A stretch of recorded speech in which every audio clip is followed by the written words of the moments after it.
ऐश के जुनून ड्रामा के आने वाले एपिसोड में आप देखेंगे कि एमन राहिम की बातों पर यकीन नहीं करती और उसे कह देती है कि तुमने पहले तो मेरी ज़िंदगी ख़राब की और आप लोगों में अपना रौब जमाने के लिए और अपनी इज्जत रखने के लिए मुझे ऐसा कर रहे हो।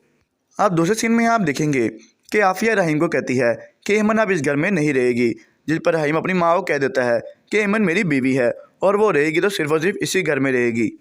आफिया अब शरोज़ को कॉल करती है, उसे कहती है कि अगर एमन की याददाश्त वापस आ गई तो वो सब कुछ सच सच बता देगी कि उस दिन रहीम ने नहीं बल्कि शरोज़ ने उस पर हमला किया था। तो शरोज़ अपनी माँ को कहता है कि आप किसी तरीके से कोशिश कर एमन को इस घर से बाहर निकाल दें। तो आफिया कह देती है कि मैं तो बहुत कोशिश कर रही हूँ, लेकिन रहीम अपनी ज़िद पर अड़ा हुआ है और वो कहता है कि एमन अब इस घर से कहीं नहीं जाएगी।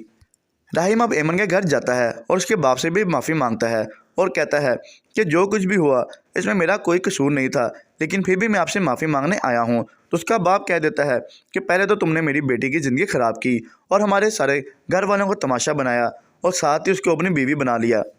ताकि हम तुम पर केस ना कर सकें। तो रहीम उसके बाप को कहता है कि जो काम मैंने किया ही नहीं तो मैं उस काम के लिए क्यों डरूँ, और बाकी जो कुछ भी हुआ है इसकी सारी सच्चाई मैं आप सबके सामने ला के ही रहूँगा, क्योंकि मैं बेकसूर हूँ, ये मैं साबित करूँगा।